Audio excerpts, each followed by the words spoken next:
Okay, so we're going to talk about the issue of education for careers, blah blah blah. Do you want me to start off? I found it quite an issue recently. Are you recording now? Yes, I've got quite. Okay, well let's say hello to each other. Yeah, okay. Hello, my name's John Vickery, and I'm having a chat with my friend Anton Wild, nicknamed Tommy. Hello everybody. Right, and we're going to talk today for a little while about the issue of should teachers be helping students with career choices with regard to going to university or college or not, as the case may be. Anton, has this cropped up in any of your classes? No, nobody has ever asked my advice about their future. Have you not brought it to the class at all? Well, I've asked people what their plans are, especially younger students at high school or university students. Oh, yeah. Right. But they haven't asked me what they should do. Oh no, I'm thinking they already have a plan. And what sort of plan have you heard? What generally speaking, what are they telling you about their plan? Well, they go to university, and some of them want to go on to do masters, so that they can get a better job in their field. Okay. That's always seems to be the way. Is that virtually all of them? What, wanting to do a master's? Well, no, wanting to go to university, wanting to do further education. Does that cover all of them? Yeah, most of them. Yeah. Well, most of them, because of the pressure from maybe the family or because of their dream. It's interesting you mentioned about family, because what does come to mind Pardon? is that very often, I remember when I was teaching in Cambodia, and I would often ask students what they plan to do. One might say, I'm going to be an accountant, or I'm going to be a doctor. And then I'd ask them what their parents do, and they would invariably say the same. Invariably say an accountant and a doctor. Right. Well, this is pretty. And I would follow through and ask them, well, is that really what you want to do, or is it parental expectation? And I think there was, well, a bit of both, really, a bit of both in the answers. And obviously, if they weren't sure, I try and find out, well, what is it you're more interested in, So that's really the only thing that's come up on that subject. Oh, well, you sound like you've sort of trodden the same sort of ground, and I've found this idea about them wanting to do something to please their parents being sort of virtually the case in all, and what's alarmed me really is well, I wasn't saying that, John, that it was to please their parents. In fact, often I think they were quite keen because their parents would be able to help them with the process, so it was actually a good career move, because they probably are getting knowledge from their parents about that, Oh, right. Oh, right. Well, yeah. I haven't, to be honest. Plus to please, yes, plus to please. Mine has been tended to, maybe I haven't gone quite as far as you, but I've tended to get the response that I want to be an engineer. Why? Oh, well, because my father's an engineer and he said it's a good job with lots of money. That type of response. Well, that's quite true, isn't it, engineering? Right, yeah, but what I find interesting and at the same time disturbing is the fact that the youngsters aren't being given advice more along the lines of you need to consider what you really want rather than just go along with the idea of the parent or the teacher. And I've been exploring that issue a little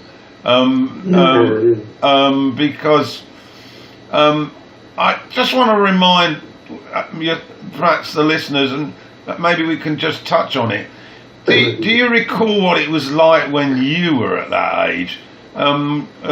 Because for me, I didn't really get any career advice. And, no, nor did I. And I just assumed that one should be looking towards the goal of university. And then I had to go back a bit. I had to choose whether I wanted art subjects or science subjects at secondary school, and I made a mistake because I went down science. And then, is that a car? Wow, is that a car? No, it's. I think it's a kind of a saw. Oh right, okay. In the distance, I can't hear it very much. Oh right. Oh, I thought it was a car coming to park in your living room. I can't hear it very much. Anyway, going back to that point, and then of course I failed miserably with my grades at A level, and so I couldn't go because I hadn't.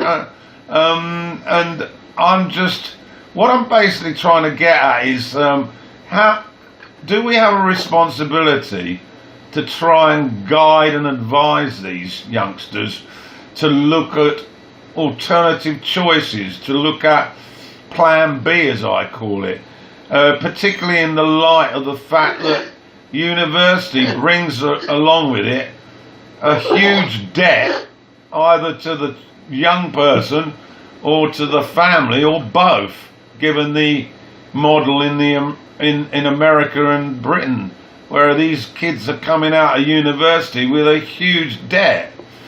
What are your thoughts on that? Well, I was very lucky. I had a grant. So did I when I eventually went, but these haven't, and I'm wondering, what do we have a role here, or should we keep our bloody nose out of it? Well, it traps people in the system, doesn't it, when they're borrowing money? And but that's the way the system works. So yes. What's the question? Or not work, as the case may do.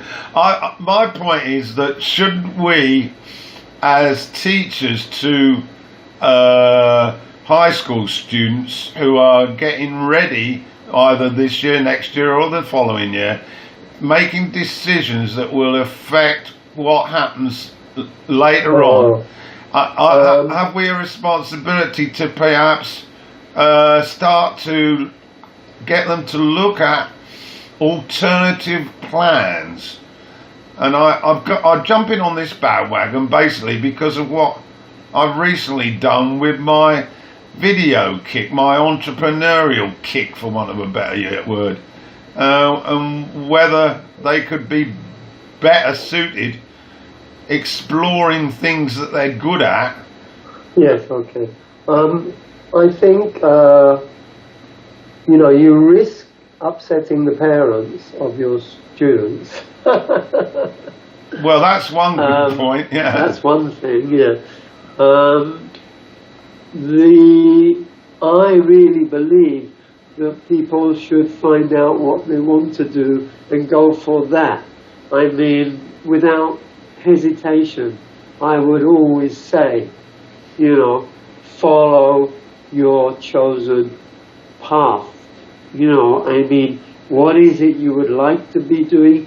Do that and find a way to make a living out of that in some way. If that's going to be impossible, then of course you need a career, and that has to be a sideline. Now, for students, for us with our students, we should, of course, you know, in the process of teaching English, be asking them what is their ambition, what do they want, what are their skills. This is all part of the process of teaching. So it comes up anyway. And therefore, the further question of people being able to talk in English, to reflect upon what they might do and might not do, and why they would want to do something and not do something else, is essential for the process of speaking English. And therefore is also a very good question, being a very central life issue. Right. So you should bring it up. So you should encourage your students to find their way. I mean, it's all part of education. I'd like you to respond. Me recently, for example, I had one girl who was locked into this university as the be-all and end-all, but was looking at a subject, and when I explored that, it was clear that she wasn't that good at secondary school at that subject. And so I got her to describe what she likes doing, and she started to talk about drawing, and she brought in some examples of sketches that she did. And so I then sort of went down, well, what about design and art? Okay. Yes. And she's, as a result, she's just started at university doing that type of degree. So I think she's probably an exception to the rule, but I feel very, very good about that. And that's wonderful. Yes, that's wonderful. But I seem to have now got this idea that I want to do it to all of them. Well, I think also, you know, like with a lot of students, they maybe are not aware of the variety of options available to them. So if you can be aware yourself of the variety of options, then you can make suggestions to students based on their desires and skills. Yeah, so that's great. I think that's wonderful. Recently, I had a friend named Carrie from England over here, and a real angel, who turned up when I had an accident and took me to the hospital and everything. Anyway, she's gone back to England, but she was thinking of staying here to teach. And she did some teaching here and she liked it, but she's gone back to England because she's got a place at university. She nearly didn't go back, but when she discussed it with me, she said, well, I can always come back, or maybe I said that, or she said that, and do this after, if that isn't what I want to do. And what it was to do with, I think, some kind of social work. Well, meaning teaching in Southeast Asia? Yes, she was teaching here in Hanoi. Oh, right, yeah. While she was on holiday, on vacation, and she was doing some teaching. She was having a great time. She loved it here, and she thought of staying. Right. You know, and making a living teaching. Now, she's gone back to start her degree on the basis that she can change her mind if she wants to. This doesn't go away, but that will go away if she doesn't take the opportunity. This is a slightly different subject, but it does have some bearing, I think. Of course it does. It's about making good. Of course it does. It's about making good decisions, good choices in your life. And I'm sure we're both well aware of some of the rotten choices we've made. And perhaps that's why we sort of want to try and help others avoid those pitfalls. The trouble with university is there isn't so much opportunity to change your mind after you have begun.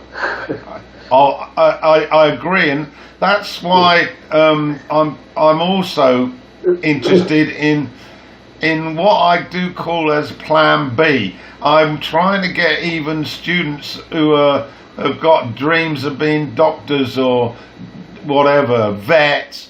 I'm trying to get them to look at an alternative, just in case that they don't get a place. And I do feel that we shouldn't really just be selling the idea that university or college education is the only choice, because for many it's not going to be obtainable, and for others it's sort of, they end up really bored out of their skulls because they're pursuing something just for an end and not enjoying the journey. What do you think about that? Oh yes, absolutely. I totally agree. So this idea of skills, the journey is everything. Yeah. right? So, do you think it's good to explore even sort of ideas that perhaps parents would immediately say, "Oh, you're never going to be able to do that," with them? For example, I got one girl who plays acoustic guitar, and I've been trying to get her to spend more time doing that rather than spending hours trying to do maths homework that she can't do. Yes, I mean it's very sad. Of course, this is the question of doing. If you end up in a job that you don't want to do that much, the satisfaction from it is very small. You might get a good salary, you might have a decent income.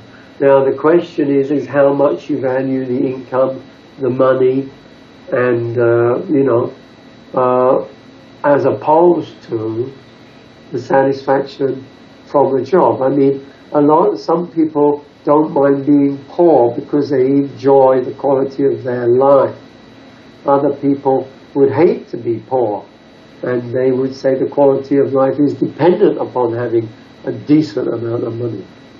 Yeah, good point. But the other thing is that often it's in the short term that they enjoy the money, the salary, the regularity of that. It's after they've done it for about 10 years or so, or it could be less, that the money becomes a sort of almost forgotten issue, and the frustration. Well, not if they have a family. Well, not if. Yeah, well, that's another. And that is a big part of especially like in Vietnam. I mean, the family and the children here all were very, very happy in this society. You don't see them fighting and things like that. It's just wonderful. It's a real family society here, and they grow up and then they want the same thing. And there's kids everywhere. They have babies all over the place. Yeah. Well, maybe we could do another. So they consider that. They consider that in the reckoning of their career. All they right. really do. Yeah. Okay. What about the males then, who may well, the salary might become, the thing at the start, and then further down the track, it sort of slides into relative insignificance. Vietnamese are real ants. They're real workers. I mean, business and work is number one for them, and then family. These are the two big things. Yeah, I get that. You're not talking about individuals now. You're talking about the culture. Right. And the culture affects the individual choices. Right. The university system here, like all over Asia, is very tough and very competitive.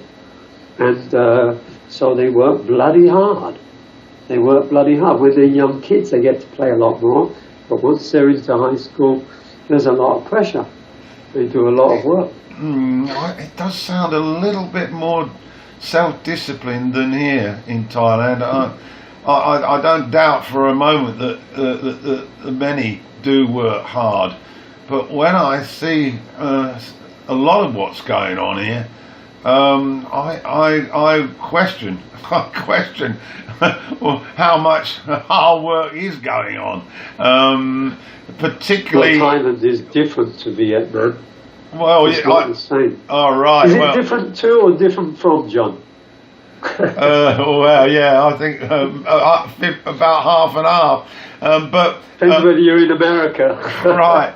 But I think there are obviously similarities, but the point that Okay, let's get back onto your subject a bit more. yeah, the point I'm looking at is this idea that further down the track, okay, there might be family, which might occupy your time, but let's say that there is going to be a stage when you may have to work again, even if you're a woman, and that idea that you've sort of taken that route with not a clear picture of what is likely to be a reality further down the road, and living with regret.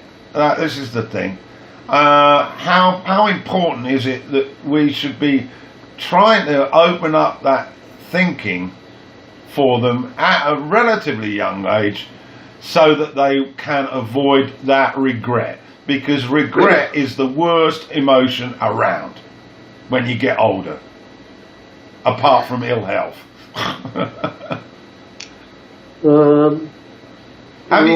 Have you thought about regret much? Yeah, I mean, I have regret. I have regret about choices, but I'm still doing things that I want to do. My problem is getting down to things I want to do rather than just regretting wasting time. Right. But if I was at death's door, the regret would be enormous. But I'm working on my book every day. I'm starting to get someone involved in writing material for my business idea with me. And I'm doing a little bit of teaching, and life is okay. So I think I'd like to hear more about that on another session. Well, my feeling is that the students who are studying things they don't really want to study are losing a very special part of their life. You know, because when you're a teenager and a young person, you can have the greatest of fun in the world, you know, especially when you're doing things you enjoy doing with people that are doing similar things that enjoy the same thing. So if you're stuck in the wrong area, your time is not only going to be wasted, it's not going to be enjoyed. And that's a tragedy. So, well, I agree entirely, but so it's not only the future, what it's going to be like in the future. So what about... Because we don't really know. We can't really predict for them. But we can tell them that they're not going to be happy at university doing stuff that they don't really want to do, because they won't have the other people doing the same things around them. So what about... Unfortunately, a lot of people just study to get a degree. They don't get in a job, and they don't really care whether they're enjoying it or want to discuss what they're doing with other people outside of their work, outside of their study. So then you've got that arrived. I mean, I didn't have that. When I was studying, I wanted to discuss what I studied with other people around me and share that, you know. Right. So, me as well, but I just want to ask you about one particular student, because I like to use examples, real examples. There's this girl, and she's 17. She's getting very near to the time where she's going to take the entrance exam for university. And I'll be honest, I've taken a bit of an extra interest in her, because she appears to be very vulnerable. She, first of all, she returned to my class after a break, and she's living with her aunt. I don't know any details about why she's not living with her mother, who she does see, but nevertheless, she came to the class, and after I did a session on, you know, what do you want to do when you leave school, she came out with this test for some exam run by the aviation department of the government, and said she wanted to be an air traffic controller. I said, why? Well, because my uncle's an air traffic controller. And so we moved on from there, and I've got her. She's the girl that plays the guitar. But interestingly, last week she got collared by the local school to go along to a special day linked to entrance test, and I found out that she now wants to do art design and things involved in that, which is a bit about what I was talking to her about. But then she still seems to be stuck in this idea that she's got to go to Thammasat, which you may recall is possibly the #1 university in Thailand. Number 2. Oh, number 2. And I said, well, yeah. So what are they going to test you on? Are they going to test you like they did for this other girl who's already started doing design? She did a test in English, Thai, and art and design. Okay, English and Thai were compulsory. And then she trots out and says, oh no, I've got to do English, Thai and maths. And I said, so why are you going to do maths? Oh, because Thammasat wants us to do maths. And I said, well, why do you think that's important if you want to do art and design? And I don't know how far I should take this after exposing the fact that maybe she should forget about Thammasat. So how far would you go with that? Well, I would make sure she wanted to do art and design, and then I would investigate why Thammasat require that, and I would try and make alternative suggestions so she can do art and design, not waste her time. All right. I know I'm probably asking you things that you might think, oh, wait, that's common sense.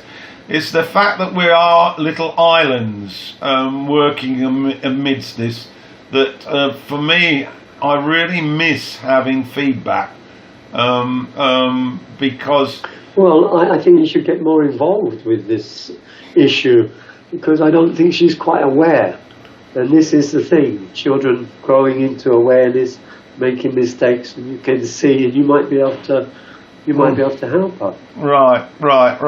Okay. Like you did the other student. Yeah.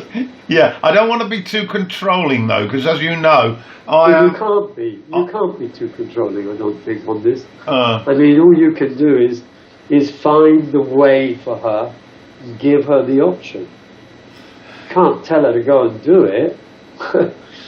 Right. So this shifting... People have to be allowed to make mistakes, don't they? Yeah. Otherwise they're not free. But this shift of content that I'm using in lessons is a long way from teaching them the present perfect tense. And I suppose that's something that I'm enjoying doing, but how far should I take that? You know, because of the topic. Use it as a topic and then work on it outside of class. All right, all right, simple as that. You know, because if that's your interest, then you don't want to interfere with your class too much with your interest. You know. Well, okay? I am broadening this one out to likes. I've got them all sort of. I'm pointing to all of them about exploring what they enjoy doing in a sort of less, well, not less important. For example, I've got one kid who likes football, a girl, and she goes to the local football team to watch with her father, and I've suggested she should start writing a newsletter for them in Thai initially. So I'm throwing ideas at them. And another one who plays the piano, and I suggested she should listen to some piano played by Western artists and maybe start doing reviews.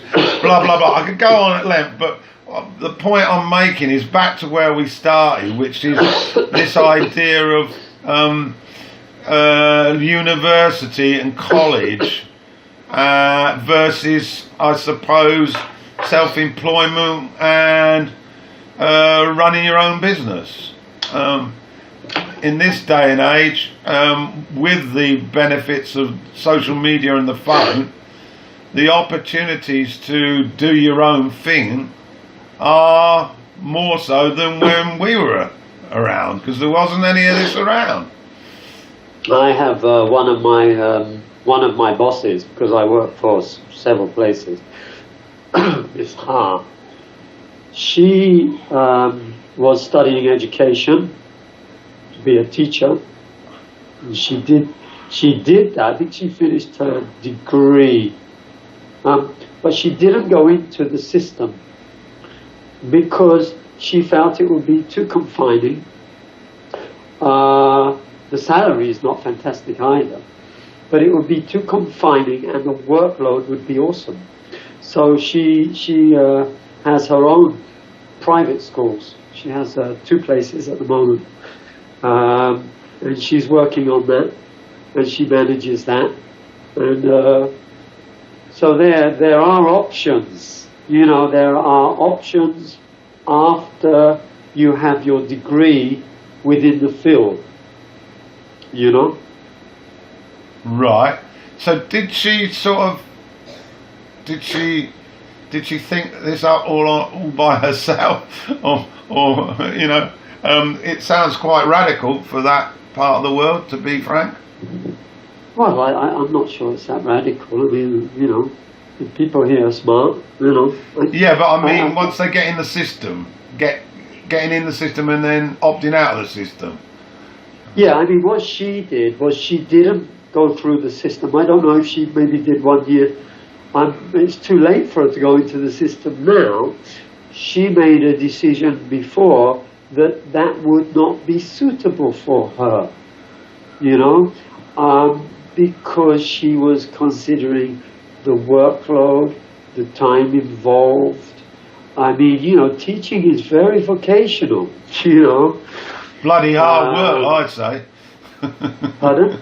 Yeah, bloody hard work. That's why they call it vocational. I mean, it's probably the wrong word, but I mean, no, it's a good word. They call it vocational because they are saying we're not going to give you a lot of money, but it's what you want to do, and it's bloody hard work. So tough luck. Yeah. That rings bells. Like that. Yeah. Oh well. Anyway. So anyway, there are options. There are always options within. But what we're talking about, what you're talking about, is making the wrong career choice in the first instance. Like, you can't go to university twice, right? Right. Now, this girl that likes playing the guitar, she's not going to take a guitar to university. You know what I mean? And get a degree. She might get a degree in music. Yeah, why not? Yeah, absolutely. But a lot of people in Asia wouldn't see that as a degree. Do you know what I mean? You might and I might. A lot of people would say, well, that's what she does for fun. Right. She's got to do work as well. So they make a different distinction to what you and I might make. Yeah. So how far do we shift these youngsters' views without it causing absolute hell with their peers and their family? That's an interesting one, isn't it? Yeah, and it's also the concept of work is work, pleasure is pleasure. I mean, you know, they would probably say, if you have a job that you enjoy doing, you're lucky. Whereas I would say, do what you enjoy doing and see if you can turn it into a job. That's how I saw it. Interesting about this fun thing. I saw on Facebook the other day. There's this artist in Thailand. He's getting on a bit now. You might have remember him, Loso. They had a picture of him at his pad with a sort of Ferrari in the carport, and a huge Harley Davidson next to it, and I was, you know, the idea of success. Well, he hasn't been to university. Let's put it that way. But anyway, that's just a funny quip. Okay, we'll be running this for about 42 minutes. Maybe we should sort of wrap it up. Do you think? I don't know. I'm new to this sort of business. Have we got anything else? I think you should definitely,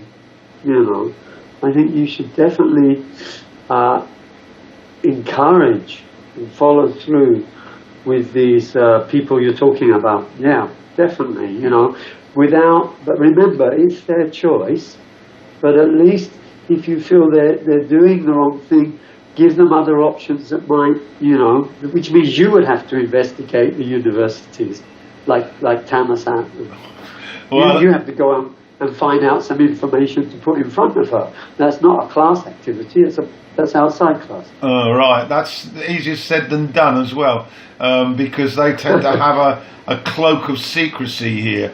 It's taken me ages to get access to an answer, a sort of a report sheet on a entrance exam, because this girl gave me hers when she left because she was so high about getting her place doing art and design. She rewarded me with her sort of results sheet. So I have now an official sort of letter showing how the thing is marked. And alarmingly, when the last entrance took place here back in February, I think, the average score in the English tests in the whole of the country was 32%, which is dreadful. Right, yeah. Mind you, that if you look at the test, well, to be perfectly frank, the test would probably beat a large number of young people in England. They'd be struggling to get 50 because it was so complex. The grammar, the use of vocabulary was really sophisticated. So I don't know what that's trying to tell us. Is it trying to deprive the vast majority of people the opportunity to go, so only the rich go to university in Thailand, or what? I don't know what it's like in Vietnam. Is it? Have you had a look at any of that? Well, I mean, in Vietnam, there is a lot of pressure. There's a lot of pressure, as there is in Korea, as there is in Japan, and so on. There's a lot of pressure. And people in the system, children, they work. So what can I say about that? I wouldn't want it on my own kid. What about the results? Just before we close off here, are the English results? Do they reflect, in your opinion, that intensity? Well, English is one of the subjects they study here, and it is basically science, math, English, Vietnamese language, of course, These are the big subjects here, language and science, They don't have a huge variety.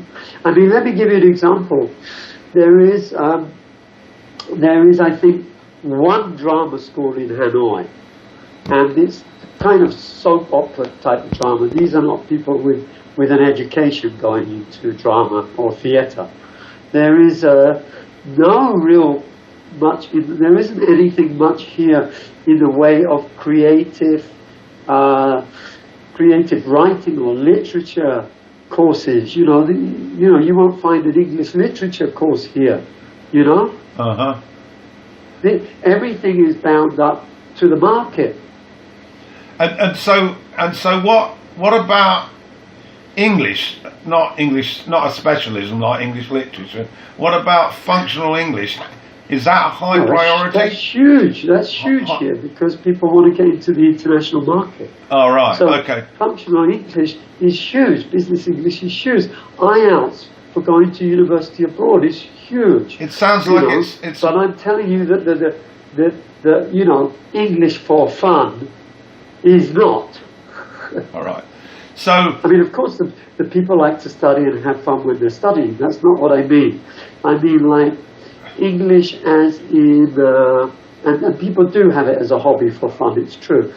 But, you know, if I wanted to start like a reading course, you know, where, like a reading club where we read a book, discuss a book, I'd have a job getting any students. Right, yeah, I follow that drift. They're very much like that here, in as much that it's got to be for a purpose that involves future career, or future job. Yeah, but the last point. So, would you say that is the testing for, say, university entrance? Does the test reflect that by prioritising English as part of that entrance test, like it is here? Because, oh yeah, right. Yes. And I've taught at universities. I've taught English here at several universities. So, yeah, and the testing is quite difficult. Yeah, quite difficult. However, you know, it's not so difficult that only certain people could do it. When people study hard, they can do it. You know, if people study hard, they can do it, but not all students study hard. Right. Okay, right. We can still keep talking, but I'm gonna close this recording now. Okay. Okay, nice to speak to you, John, and I hope